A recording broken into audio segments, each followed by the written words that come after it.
It's easy to go viral once. It's hard to go viral every day.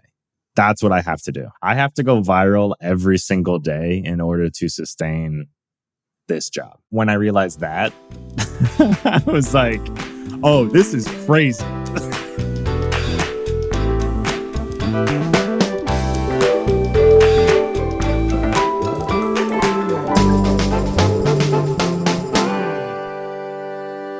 What's up, everybody? I'm Janelia Espinal, and welcome to Financially Inclined from Marketplace. We're sharing money lessons for living life your own way. Being a social media influencer might seem like the best job you could possibly have. Like, some people really make millions of dollars just by being themselves on an app. What could be better than that? It beats commuting to work every day and having a boss, right? Well, turns out it's harder than it looks. We're going to hear from Sid Raskin, who has over 4 million followers on TikTok and 1 million on Instagram. And he hosts a podcast called Explain Like I'm 30. His claim to fame is really his popular TikTok video series. Here's something I wish I knew before I was in my 30s. You can stop a pot from boiling over by putting a wooden spoon on it. But Sid had to put in a lot of work to get to this point. At first, he had a regular job with a regular boss while making a lot of content for free. Now he's a successful influencer, but it's not all about money and glamour. It still takes a lot of time and hard work. So let's get started with Sid telling us about his day-to-day.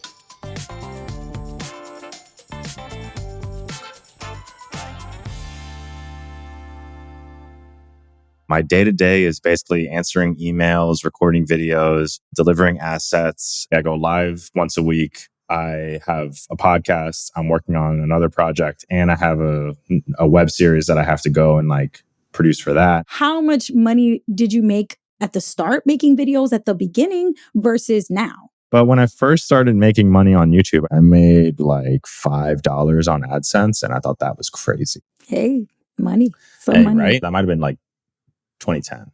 And then I didn't really make money on the internet or from making content until maybe 2020. The jobs that I did and kept working at were jobs that would help me do the thing I wanted to do better. Even in hobbies, I would be performing sketch comedy or doing stand-up comedy because I knew that there was something that I didn't know how to do that could translate into content creation that would make my content better. So in my videos now, you'll see that I don't say that many things. I let my facial expressions do a lot of the work. But I also let the moments breathe. And that comes from the years of performing live. Even in college, it was oh, I want to be a YouTuber, so I'm going to be a social media manager for my college gym. So it was okay, oh, cool. I'm getting paid to be a social media manager. That's great. I still want to be a YouTuber, but at least I'm getting paid for it, right? I have my camera. I can make a video. And then I knew that if I continued to do that, I would still be in YouTube. So when I moved to Los Angeles, I got an internship as a social media manager. I did do an internship. Two years later, I came back and was I'll be a social media manager for you. And then I did that at one of the biggest YouTube channels at the time. I don't take that for granted, the 5 years that I had in that professional lifestyle, because I think it also helps me deliver assets in a more timely manner. I think it also helps me with my emails. I think that it helps me communicate to professionals a lot better. But yeah, I knew that was the passion, but the passion didn't pay the bills. In order to pay the bills, I had to still stay close to the passion in order to make that passion a reality later in life. That was why I was all right, I need a job. Fine. There would be years that my main focus was not this. And that's because I couldn't do it. I literally can't do it, because if I do it, then I don't eat. That to me is sort of where that sort of dream mentality, I think, crushes people, because it makes you feel like the dream has to happen immediately, but it doesn't have to happen immediately. Judge Judy once said, if you don't make it in your 20s, make it in your 30s. If you don't make it in your 30s, make it in your 40s, and so on and so on. Dude, I wish I had heard that way earlier than in my 30s, because that would have been oh, thank God. You don't have to make it in your 20s. You don't have to make it in your 30s. Dude, just make it when you make it. And that I think is the most important thing. My first big brand deal was $1,600, and I got a free subscription for a year to the service that I was plugging. And then I kept on posting that here's something I wish I knew. And then I made $4,000 for four videos, Mhm. 4,000 each, which was $16,000. Influencers actually ask for a lot of money. Mm. And you can say $100,000 and then they say $4,000 and you go, great, because Ooh. that's $4,000 more than I had yesterday. And I think that was something where I was like, I don't know, I'll say $4,000. And then they went, sounds good. I went, what? Right? Like crazy. Can't believe it. But now the audience metrics that I have with the insights that I have, the engagement rates that I have, it is 5 times that, which is like my ask, right? 1 million followers on Instagram is the floor, is the base level like safety point, which is insane. You're pretty successful. Like, I mean, if you don't mind sharing, telling us like all of your income streams that you have, like you talked about going live, putting content on social, having your podcast, is your head at when you talk about like your financial goals and where you are now? Only places I make money right now are from brand deals on Instagram and TikTok.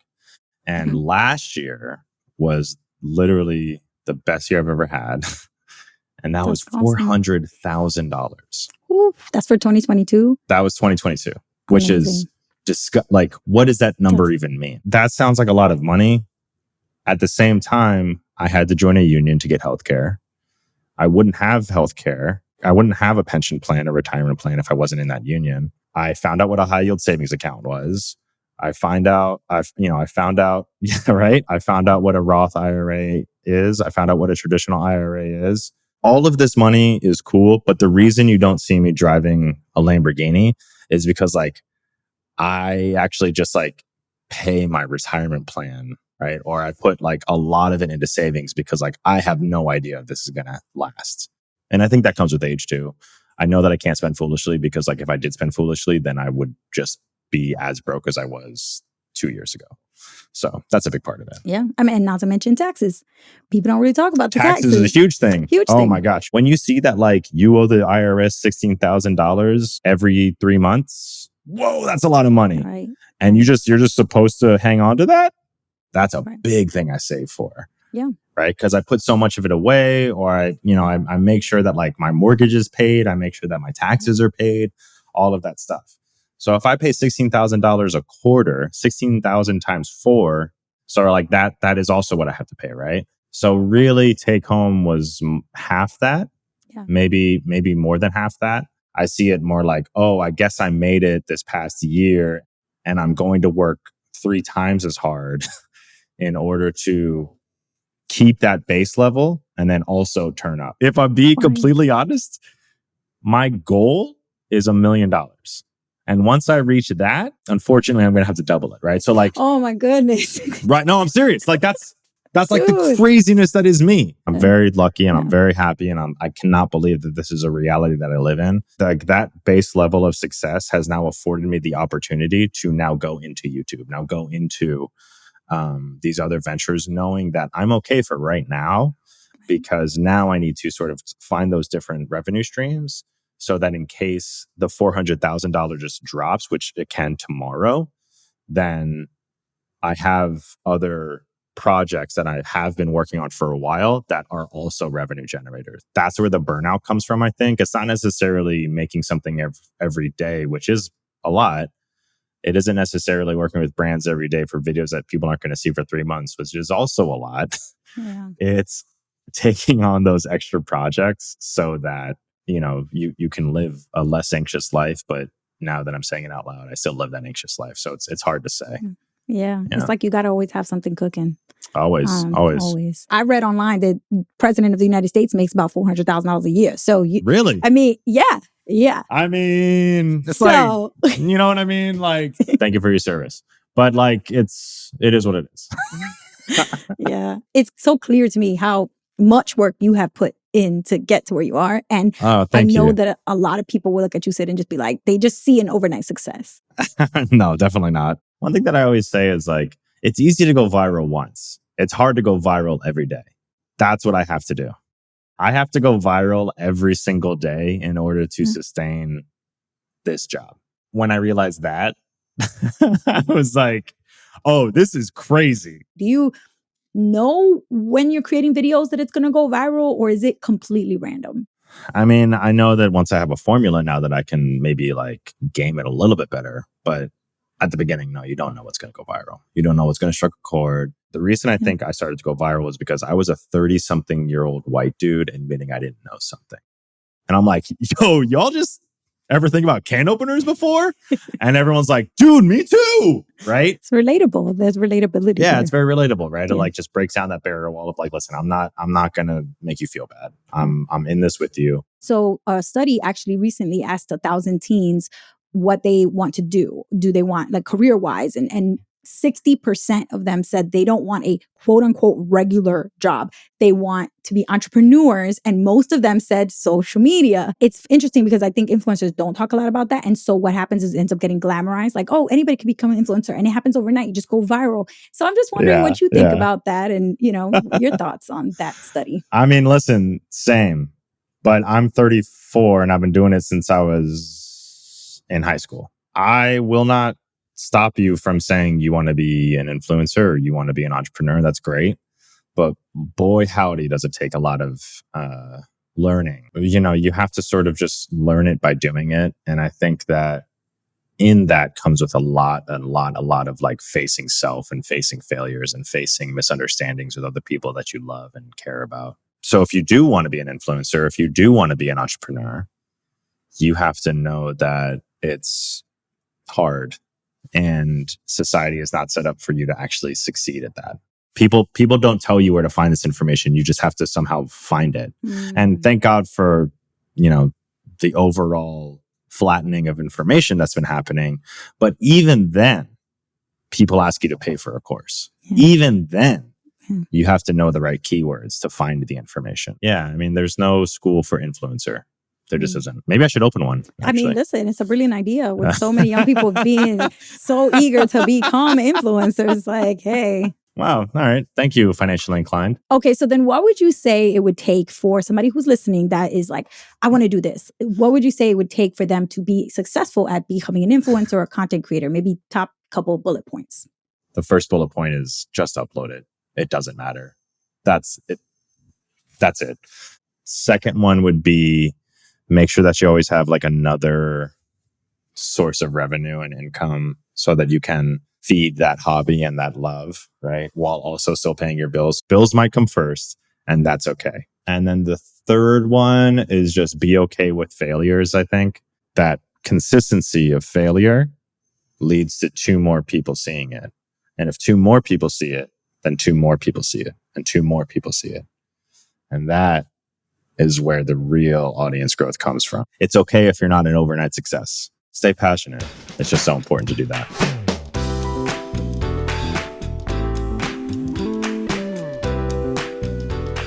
Okay, you heard Sid. If you think being an influencer and entrepreneur is just about being an overnight success, getting easy money, and never having to work for someone else, you got it all wrong. Influencers have to secure steady income, and it can feel like the grind never stops. Sid said that he spent years and years building the skills he needed to be successful and reach his goal. Whatever your goal is, take some time this week to make a list of the skills you need to develop. Maybe it's a specific software you want to learn. You could search up YouTube tutorials or see if there's classes available at your school or local library. Maybe even find a mentor to help you improve. Now, what we've learned from Sid's interview today doesn't just apply to social media. It applies to any hustle too. Passion and perseverance are the key.